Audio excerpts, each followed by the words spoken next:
دنيتنا يا طيبتنا وحنيتنا. صاحبي إنسان وبشر لكن بالآخر يخسر. صاحبي إنسان وبشر لكن بالآخر يخسر. بينا الحالم بينا الظالم بينا الهايم، بينا وبينا وبينا وبينا، بس ما نهتم لدنيتنا يا طيبتنا وحنيتنا.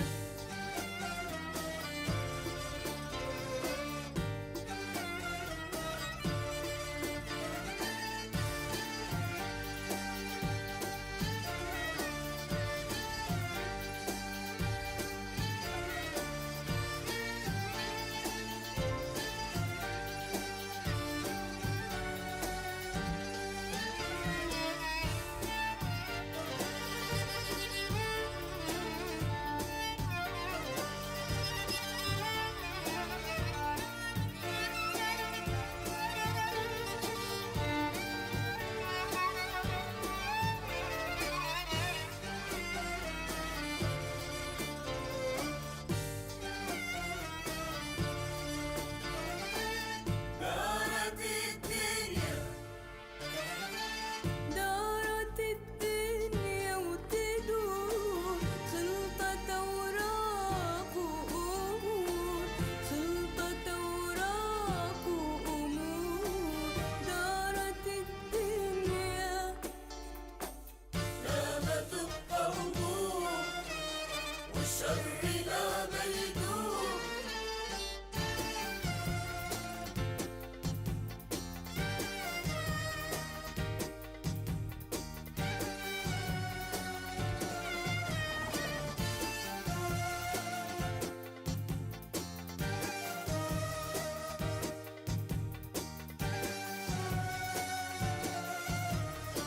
صبرنا عالصار ويصير، ننتظر باكر مصير، ننتظر باكر مصير.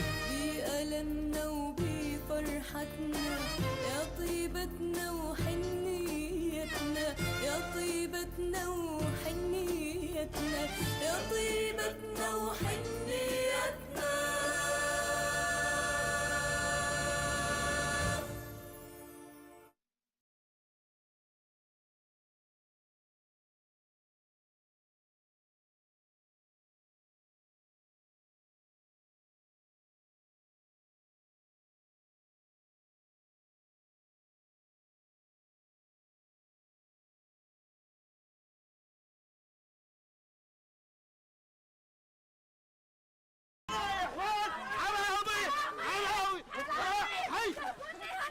رافد، شفتوا يا ناس؟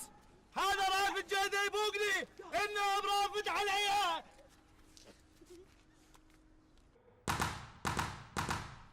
بعد الاطلاع على سير التحقيق والمحاكمة وإفادة الشهود واعتراف الجاني، فقد تأكد للمحكمة اعتراف المتهم بجريمة القتل المتعمد التي أدت إلى وفاة المجني عليه سالم محمد سالم، وبذلك فإن فعله ينطبق أحكام المادة 405 من قانون العقوبات.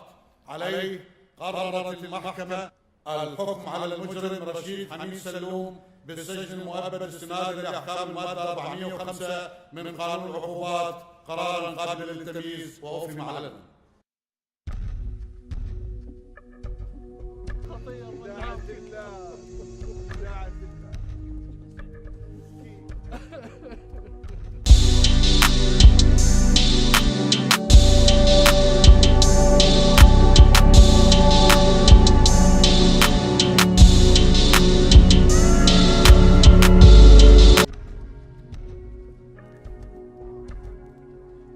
يلا شكرا واقفين، يلا يلا كل واحد يروح شغله، يلا.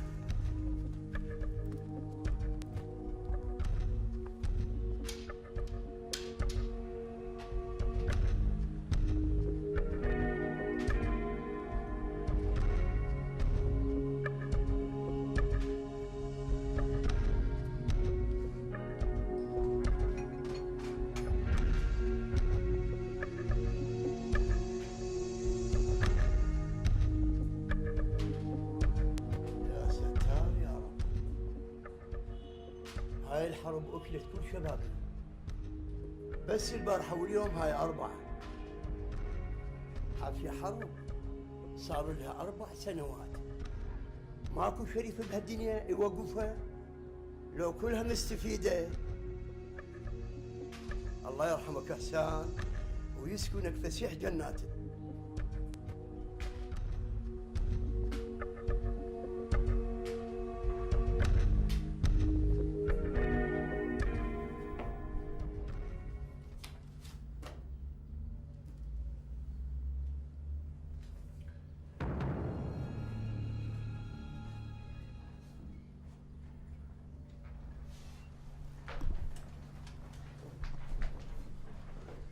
استاذ ايوب، هاي الدعوه اللي راح نجيبها اي دعوه؟ دعوه الاختلاس بخصوص وزاره التجاره. ايه هاي دراستها واليوم صدر قرار بحقها. المتهمين موجودين؟ نعم موجودين. خلاص هاي وننتهي منها. ضروري جدا استاذ، لان تعرف ما بقى عندنا وقت. اي والله صحيح، انا حاضر. يا الله يا الله.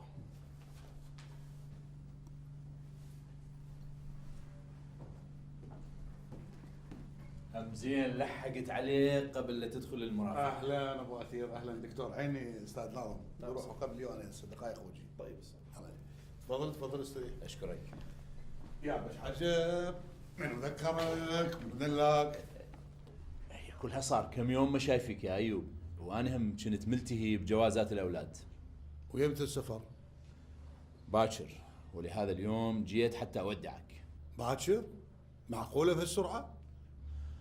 تاخرت هوايه يا ايوب. بس انا ما اعرف باكر السافر وجاي هنا تودعني؟ لا لا، هذه ما مقبوله. الظروف حكمت هالشكل غير. اني هسه عندي مرافعه، لذلك ارفض توديعك. يعني قصدك؟ قصدي تجون العصر اليوم انت والعائله للبيت ونتفاهم هناك. يابا مو انا بعدني ما مخلص يعني. هذا قرار ما بيرجع. هاي فاتك؟ نعم سيدي. سيدي هذا كذاب، هذا عبر على بيتي حتى يسرقني. شنو لحقي جماعة؟ شنو عبر على بيت انتي؟ ليش ما راح على بيتهم؟ سيدي هذا ادعاء كاذب وداعتك. ابو كوثر، ابو كوثر، ارجوك اكرمنا بسكوتك ولا تتدخل بشغلنا، احنا نسمع من كل الاطراف. ايه، ومن ذول الجماعة اللي لحقيك؟ ما اعرفهم سيدي، شارين سلاح ولحقوني، وبعدين اني من خوفتي يعني طفرت من بيت البيت وما شفت نفسي الا بيت ابو كوثر. هسه انتوا تاكدتوا هو جاي دا يسرقني؟ اي ما تقولي ليش عنده يا بنتي، بنصاص الليالي يطفر من سطح السطح وبعدين اجى على بيتنا. ايش عنده؟ بس رافد مو حراوي، وبعدين هو مو غريب، ابن محلتنا ونعرفه ويعرفنا، معقوله يفكر يسرقني؟ هي هاي السالفه اللي محيرتني، ايش عنده؟ ماما الله يخليك احكي ويا بابا، خليه يطلع من التوقيف، خطيه عنده كليه. هاي يمه اشو صار خطيه؟ ها؟ ايه يعني خطيه عنده كليه، والحمد لله ما انسرق شيء من عندنا بعد، ليش هالتعقيد هذا؟ ورافد خوش ولد وما يستاهل السجن. وسمعت عياط ام كوثر وكوثر، بصراحه تخربطت سيدي وما عرفت بلحظتها ايش اسوي. وبعدين يعني اني ما عندي شيء ويا ابو كوثر حتى احاول ان ادخل بيته واسرقه سيدي. سيدي هذا هو وابوي يكرهوني، يردون هجمان بيتي، يكرهوني سيدي. هذا ابو داز علي سيدي. هسه راح اقدم الاوراق للسيد القاضي وهو يتخذ القرار. تقدر تروح ابو كوثر. سيدي انا بحمايه الله وبحمايتكم، خلصونا من ذول.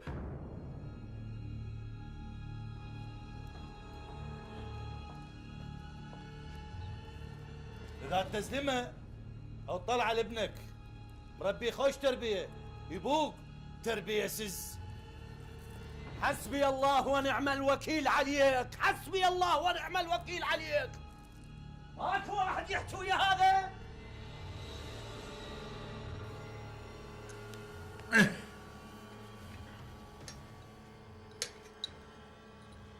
احس يا اخي. لا عمي، ليش الضابط قال شيء؟ لا، بس قال أهل القرية سامعين طلقة جريبة. وشافوا القاتل؟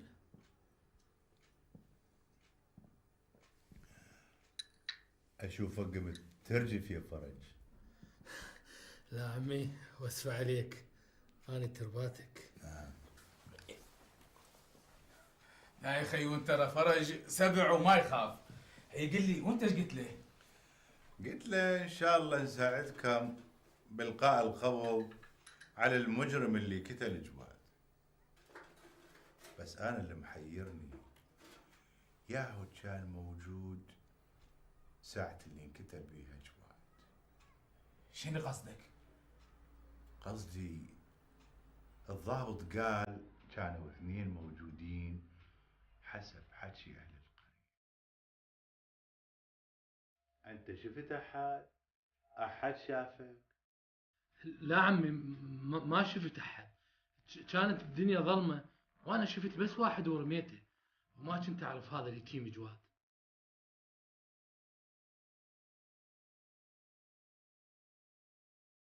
الشخص الثاني منو؟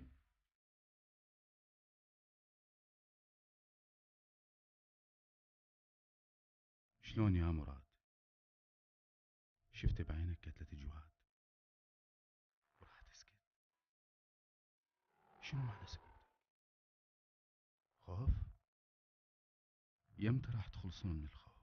يمتى؟ أخاف أحكي بعدين أدفع الثمن، والثمن غالي يا مراد. ما عنده معنى خيوني يقتل نجاة وأبوها.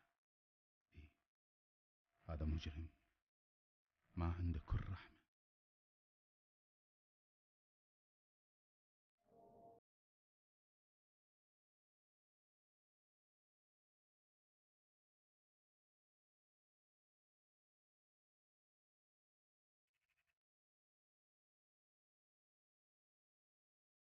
شبيك مراد؟ من البارحة لليوم صفنا تاخذك وصفنا تجيبك، ما تقول لي شبيك؟ أنا جات خير. شبيك مراد؟ قل لي، عندك مشكلة بالكلية؟ احكي لي، مو أنا نجاة. لا بالعكس، ما عندي كل مشكلة بالكلية، أنا متفوق. بس موتة جواد شوية أذتني وقهرتني، وأنت تعرفين جواد صديقي من زمان. قدر وصار يا مراد. لا مو قدر، مو قدر، كل همومنا نذبها على القدر. المرحوم خطية مسكين، الله يرحمه. ايه الله يرحمه يا عيني. وين رايح؟ سويت لك اكل ومن البارحة اليوم انت كل شي ما ماكل. اطلع اشتم هوا.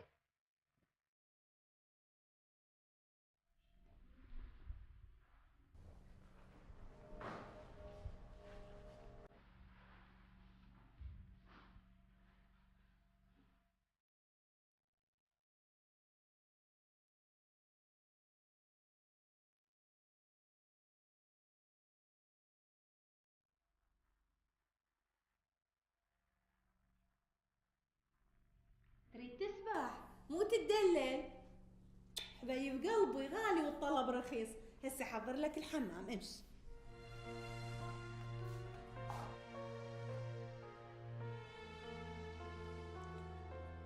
احكي لي ابني.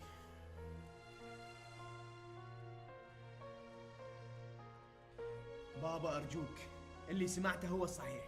جماعة لحقوني وما شفت نفسي إلا ببيت أبو كوثر. هسه ما لقيت غير بيت ابو كوثر. كنت خايف غير؟ مهم، اوراقك راحت للقاضي واني خايف لا يوقفك ودوامك وكليتك شلون تنفصل. بابا أرجوك، أنا ما سرقت حتى أتوقف، وبعدين أنا انطيت إفادتي للمعاون وخلاص. بس هذا ابو كوثر يقول داس بيتي، يعني محاولة سرقة واحتمال اعتداء وقتل. هسه انت مو تعرف علاقتي بابو كوثر، هسه يتوقع اني دازك عليه الا بيت ابو كوثر.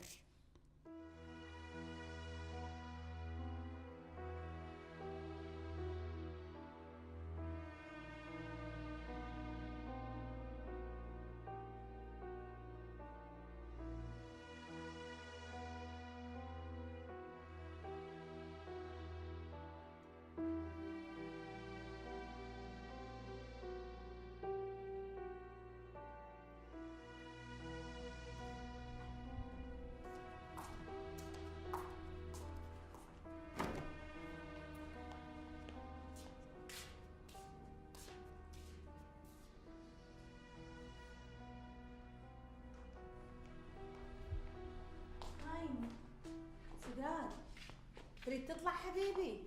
اطلع ما يخالف، خلنا مشط لك. انا ولا اوطيك دواء، بس حتى لو تشرب دواء وتطلع اخاف عليك عيوني. حبيب قلبي يمه، اخاف عليك لا تروح بعيد، فدوى اروح لك. ما دريت برافد، مو تهمه هذا ابو كوثر ما يخاف من الله، تهمه باطله وقال يريد يبوقني وذبه بالسجن. هسه اخوك بالسجن. يلا روح.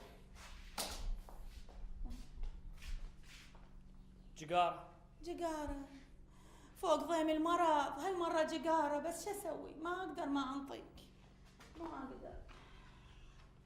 هاك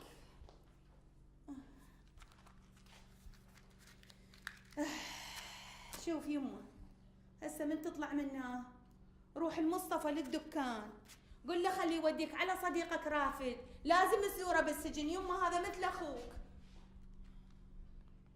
وأعلم ما في اليوم والأمس قبله، ولكنني عن علم ما في غد عمي.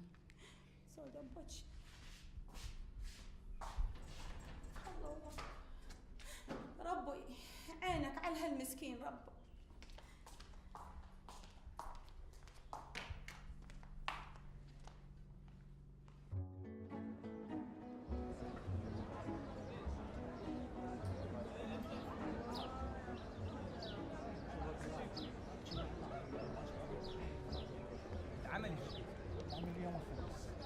السلام عليكم. السلام ورحمة الله. من رخصتك أثير؟ وياي؟ إيه. مرصدكم شباب. خير. أقول لك أثير، اليوم رافد ما مداوم. اي عادي. لا مو هو، قال أجي لأن عندنا محاضرات مهمة. يجوز تأخر بالنوم، يجوز صارت عنده شغلة، موضوع اعتيادي. أرجوك أثير، تقدر اليوم تمر علي للبيت وتعرف ليش ما أجي للكلية؟ لهيب، أنا اليوم عندي شغل ويا الوالد، باكر يسافر ولازم أحكيها بمواضيع. يلا ما يخالف، أنا من أطلع أمر له ولا يهمك. أنا أشكرك أثير. دللي يلا ما نخصلك. هلا.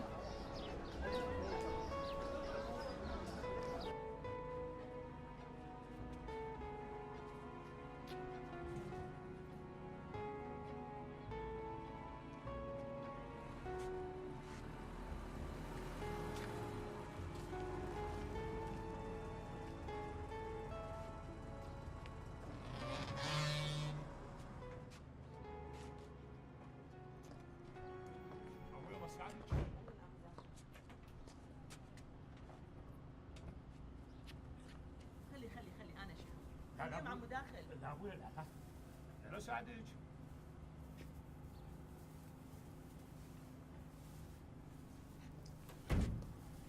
استاذ ايوب كابر عليك. ليش مو قلت له انا رايحه للسوق؟ ايه هو سالني قال ما رجعت. هسه راح اخابره، ما يجوز من احراجاته، عازم دكتور تحسين وعائلته، ما بلغني يعني ما خلص مرافعات تذكر يخابرني. ابويا انت شاطره، وبعدين هو عشا مو غدا. عمو داخل حتى العزيمه نادرة تحضير. رجعنا لك اياه جديد، واذا تريد استريح. اخذ جربه شهر، شهرين، 3، تطمئن يلا جيب الفلوس. رحم الله والديك، يا شوال يجي يفتح مع الهندسة، أنت رجال اختصاص مو طق عطيه، بس حرامات أستاذ معجون، مثلك مهندس وخبرة ويبطل من الدائرة. صدقني عن قناعة، صحيح أنا ما دا أمارس اختصاصي بشكل مضبوط، بس أنا هنا مرتاح، أشعر بنفسي ملك زماني، أقلها أصبح بوجوه المحل هذول الناس الطيبين اللي كلهم من أهل الله، مو أصبح بوجوه موظفي الدائرة اللي واحدهم ما أعرف شلون يفكر، شلون يحرق الله، والبعض من عندهم يومية بالوزارة يشمشمون الإفادات شوكت. أحكي لك فس شغلة صغيرة ولو أدوخك بيها. يا معود أستاذ محجوب حجك عالجرح.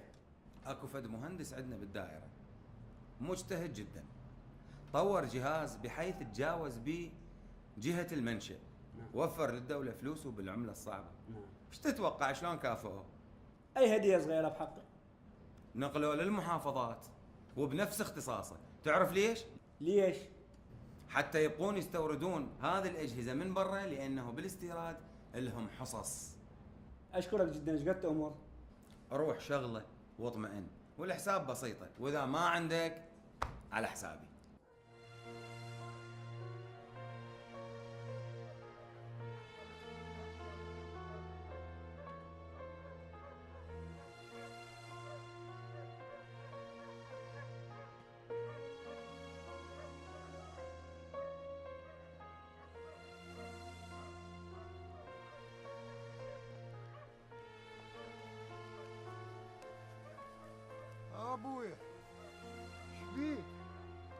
قاضى بالها عليك. هلا عمي. مريت البيت تقول مراد ما ادري ايش بيه، مقهور على جواد. يا ابوي كنا على هالطريق وكل من يموت بوقته، حكم ربك سبحانه وتعالى. يلا امشي وياي للبيت واحكي لي سويت ما سويت بالكليه. لا تخلي بخاطر نجاة، تنتظرك يوم يوم وتعرف الساعة اللي تجي بيها. قول الله يرحمه ويسكنه فسيح جناته. يلا ابوي يلا يلا.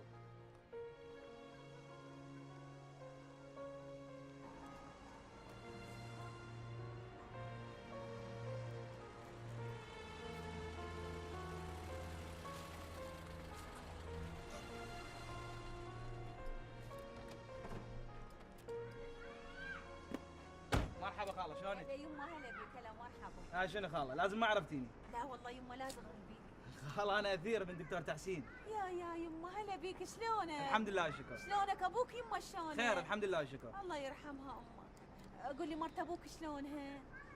خاله سداد شلونه؟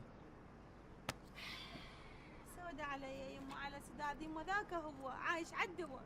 الحمد لله والشكر الله يشافيه ان شاء الله. يعطيك العافية يما. قولي لي خاله فدوه بيت رافد نوباته تايهه بهذا الفرع لو بالاخر؟ لا يما بهذا الفرع بس تفوت الفرع هاي على ايدك اليمنى هنا. خوش. اي يا ما ادري. خير خاله شكو؟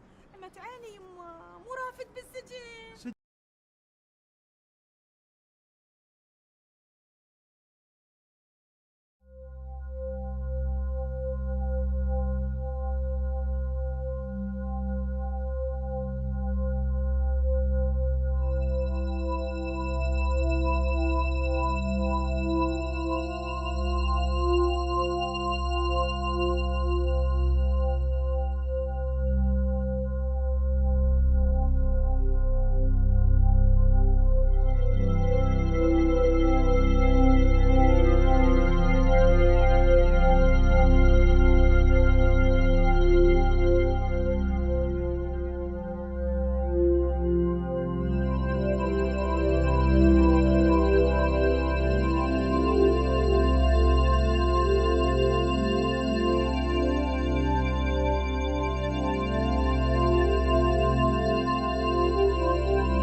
بس خطية هاي لهيب كل اللي ضال بالها عليك. ما ادري اثير ما ادري. زين انت ما راح توكل محامي؟ انا هنا عاجز عن اي شيء، على اساس استاذ ايوب راح يتصرف شلون ما ادري. رافد اني حاضر لاي مساعده، وهسه تسمح لي لان الوالد باكر يريد يسافر ولازم اتفاهم وياه على مواضيع. السلام عليكم. هاي شنو؟ وعليكم السلام. أثير؟ شلونك حبيبي؟ شلونك حبيبي؟ شلون صحتك؟ بيك؟ يا هلا بيك. ترى دز لك سلام بيد رافد يوصل لك لو لا؟ اخونا بالله ينسى. المهم انت شنو اخبارك؟ الحمد لله شكر الحمد لله شكر. انا الحمد زين. لله. انت ما قدمت على تعيين كليه؟ يقول لي كليه يا كليه يا تعيين. اذا الوالد الله يطول عمره سد كل الابواب بوجهي. انتوا راح تتخرجون وانا بعد نبي احب وجهي بمحل ابوي. يلا يا جماعه انا تسمحوا لي. رافد حبيبي لا شيل لنا اي شيء، انا موجود حاضر لاي مساعده. ماشي حبيبي؟ اشكرك كثير على الزياره. رافد هذه مو زياره، هذا واجب. قوي قلبك حبيبي. يلا في مان الله. انا اشوفك كثير ان شاء الله. يلا في مان الله. يا هلا بيك. ها يابا شلون وضعك اليوم؟ القاضي وقفني.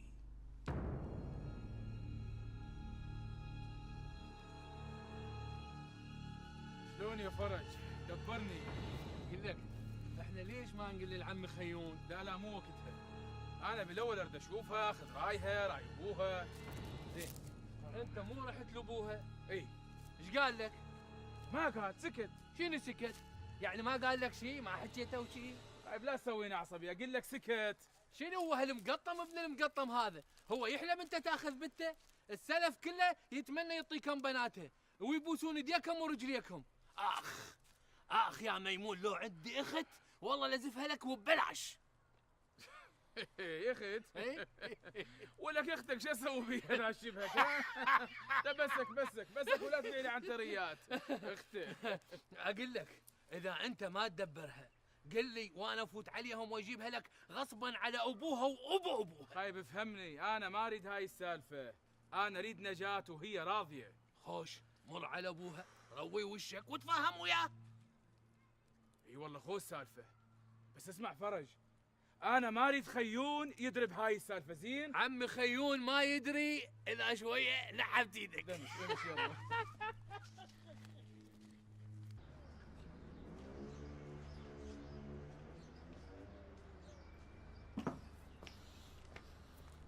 وين صار مصطفى؟ قال ما تاخر، ادري بنفطير يموت على السوالف ما طالع عليه. وين راح القاه؟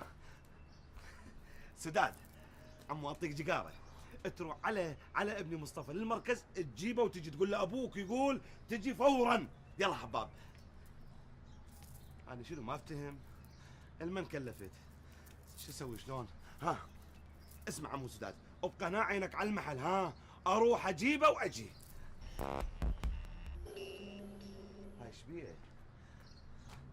هاي شبيه كبرت لو توليت، هو يحل يربط شلون شو اسوي؟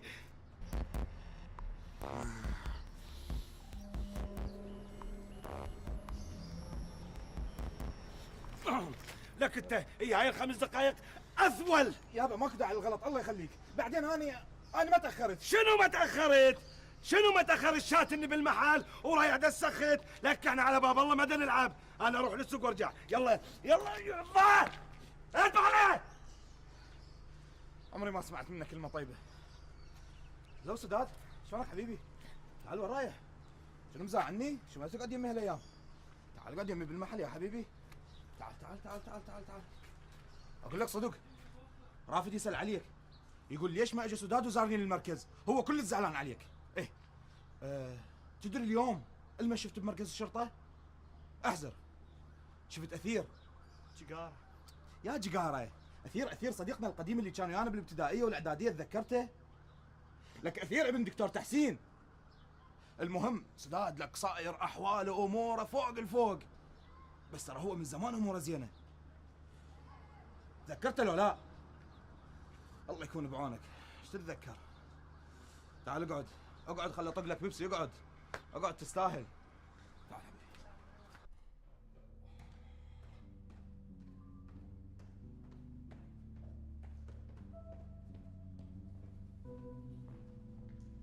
ابو كوثر عيني، قبل لا تطلع ردت اسالك صار لي شغله رافد. اكثف احواله، اراوي نجوم الظهر. هالمره رافد ويا من؟ ويا ابو كوثر، بس بسيطه. مو احنا قلنا انتو منو؟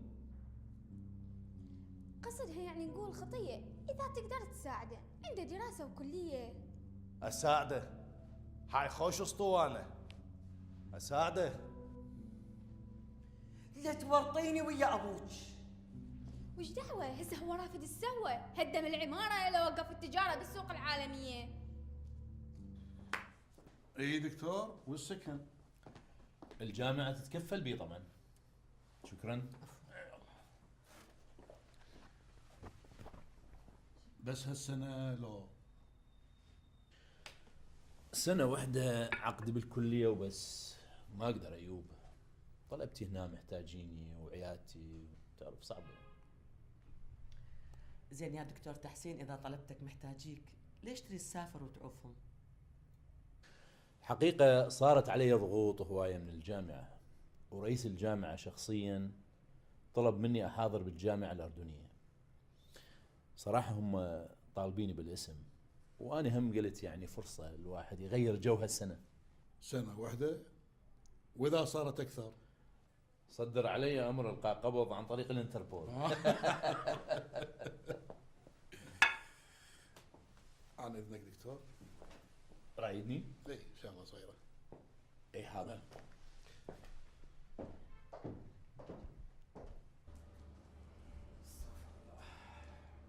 يعني احنا راح نترك الولد بالتوقيف؟ يعني شلون؟ اروح ابو سيده لابو كوثر حتى يتنازل؟ هذا شبيه ابو كوثر؟ يا جماعه هم حيره المركز ودوخه المركز، ودي غدا وجيب عشاء ودي فراش ودي جقاير. لا هو ما يدخن. يعني هذا الشاب شنو ذنبه؟ وبعدين هاي كلها مصرف قبض. ابو مصطفى قول لي انت كل شيء تربطه بالمصرف والفلوس؟ احنا دا نقول الولد لازم يطلع من التوقيف، يعني لازم نلقي حل. هاي شبيك استاذ محجوب؟ انا ايش قلت؟ بعدين يا جماعه انا حشيت غلط؟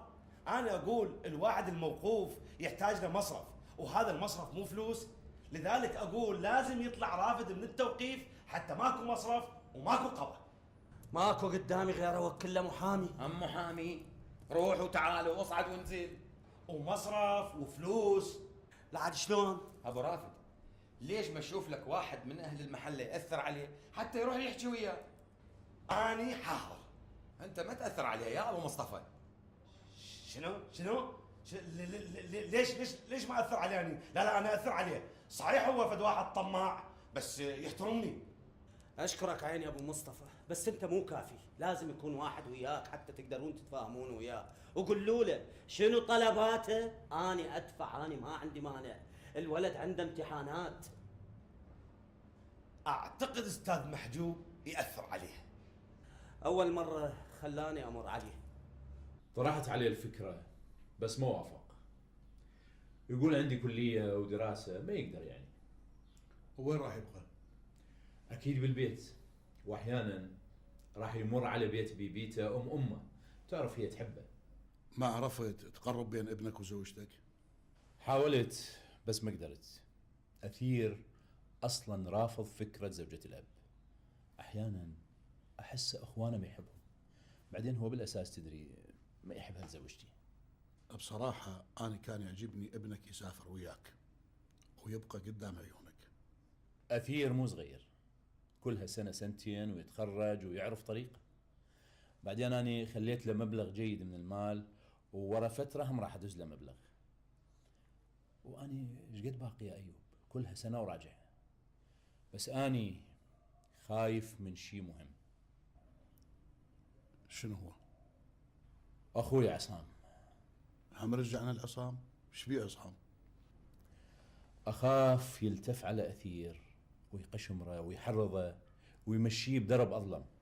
هسه قلت اثير مو صغير يا تحسين. معلوم، بس القلق واجب يا ايوب.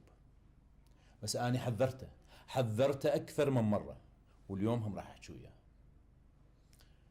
اخوي عصام هذا اخطر من اي مرض خبيث، خصوصا بعد فشله بالدراسه وبحياته صار يحقد علي وبدون سبب. وانت شنو علاقتك يا تحسين؟ على العموم اني كل اللي اريده منك يا ايوب تتصل باثير بين فتره واخرى، تتفقد احواله، دراسته، انت ما يحتاج اوصيك. لا طبعا باكو داعي توصيني تحسين، اثير مثل ابني وان شاء الله ما تسمع له الاخبار الطيبه. اشكرك.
الله يسعدك ابو نجاة. هلا ابويا، هلا هلا. شلونك؟ الزرع شلونه هاي السنة؟ خير من الله. امور خدمه. لا هيك ماكو شيء، جيت اشوفك واطمئن عليك. والنعم منك، اشرك بوي. شنو يا ابو نجاة؟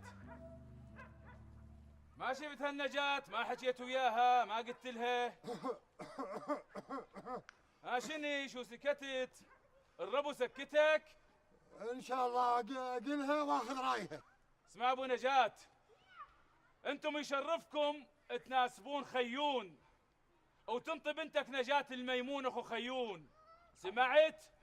ابو نجاة ترى خيون لسه ما يدري بالسالفه.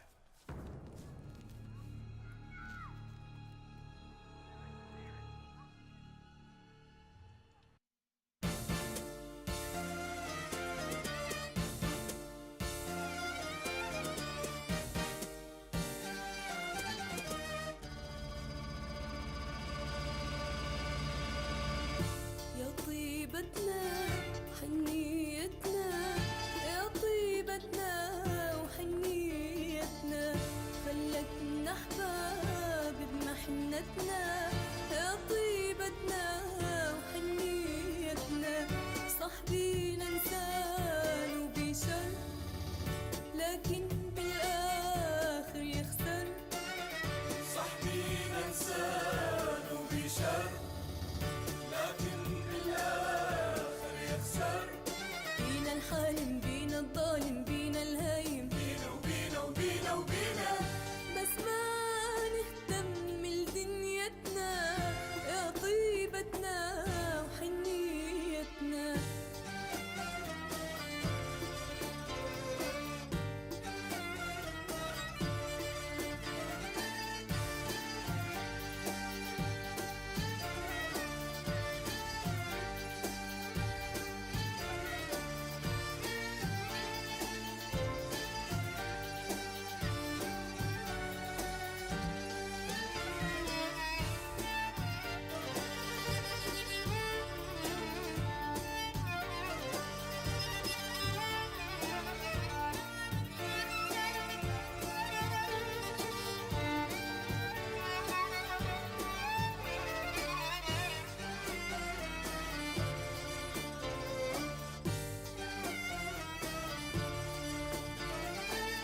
دارت الدنيا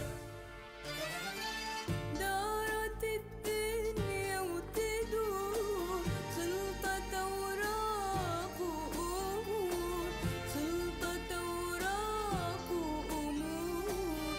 دارت الدنيا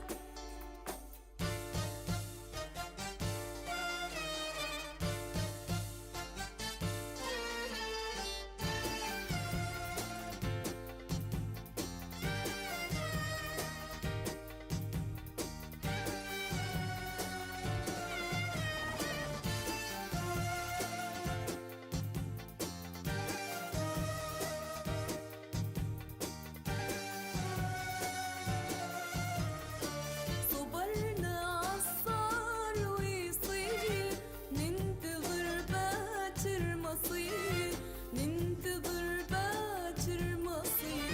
بألمنا وبفرحتنا، يا طيبتنا وحنيتنا.